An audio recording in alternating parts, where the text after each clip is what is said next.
tayo upang kumustahin si Chantal Anicoche. Isa po siyang Filipino-American, PhilAm, no, na batang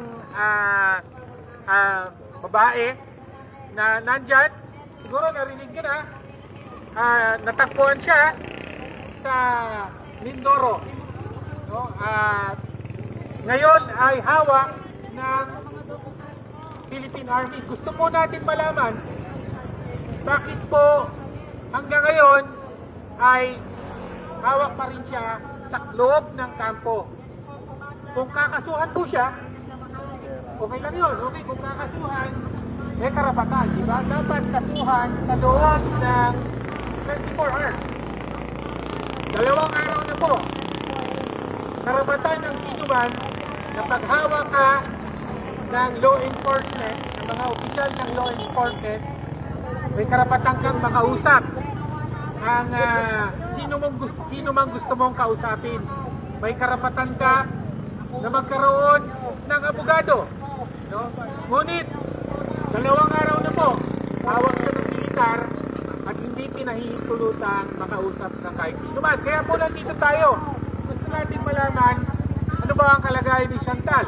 Gusto rin natin humingi ng paliwanag sa mga opisyal ng Philippine Army, bakit nyo hawak ang isang sibilyan, yamang hindi naman siya arestado o hindi naman siya kinakasuhan. No? So, kailangan ilinaw yon. Dahil kung wala pong matibay na legal na batayan, ay labag na po sa karapatan yon. Hindi pwedeng hawakan ang sino man, lalo pa sa kampong militar. No? Hindi pa nga ito presinto ng pulis. Diba? Kung arestado, dapat ang nag-aaresto ay pulis at ikaw ay ipipiit sa presinto, hindi sa kampo ng militar. So may malinaw na kailangan pong ipaliwanag kaugnay sa pagrespeto sa karapatan ni Chantal Anicoche. Ngayon, pangatlong punto. Gusto lang po natin may paliwanag. Bakit po ba? Siguro nagtatanong kayo, bakit ang isang PhilAm na katulad ni Chantal Anicoche ay natagpuan sa kabundukan ng Mindoro? Anong ginagawa niya ron? Sabi ng Migrante International na nandito ngayon at kasabi si Chantal ng Miss Migrante International sa US, nagpunta siya rito upang maintindihan ang tunay na kalagayan ng kahirapan ng mamamayan. Alam natin ang isla ng Mindoro ang isa sa mga pinakamahirap na isla sa buong Pilipinas. Alam din po natin, nalantad na po na isla ng Mindoro, isa sa mga pinagbuhusan ng Ghost Flood Control Projects. Alam natin yan.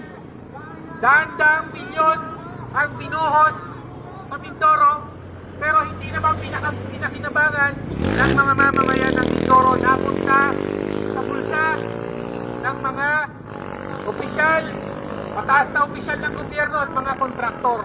Napunta sa bulsa nila. Kung ginamit po ang pondong yon para sa kabuhayan ng mamamayan ng Mindoro, para sa edukasyon, sa mga eskwelahan, sa mga health center, sa pabahay, sa pagtulong sa mga magsasaka at katutubo ng Mindoro, eh di sana mas paunlad ang isla ng Mindoro.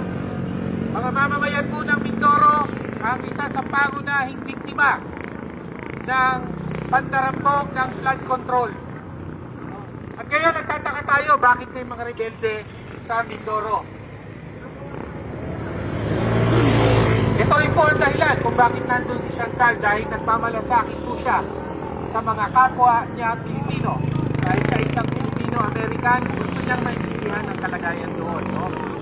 Ang solusyon po kung bakit may nagre-rebelde ay hindi ang pambobomba at militarisasyon. Ang solusyon, ikulong ang mga korap, panagutin ang mga nagnanakaw sa taong bayan. Panagutin ang mga dahilan ng tunay na kahirapan, ang tunay na dahilan ng kahirapan. No? Kaya nga po sinasabi natin, ang tunay na solusyon ay usapang pangkapayapaan para masolusyonan ang mga ugat ng kahirapan, hindi ang militarisasyon. So sana po ay naunawaan ng mga narito ngayon bakit tayo nandito, no? At bakit makatwiran ang panawagan natin para sa kalyat na pagpapalaya kay Chantal Anicoche at higit pa ron, no? Ang panawagan para panagutin ang mga nandarambong sa mamamayang Pilipino, panagutin ang mga tunay na dahilan kung bakit naghihirap ang nakararaming mga Pilipino. Maraming salamat po.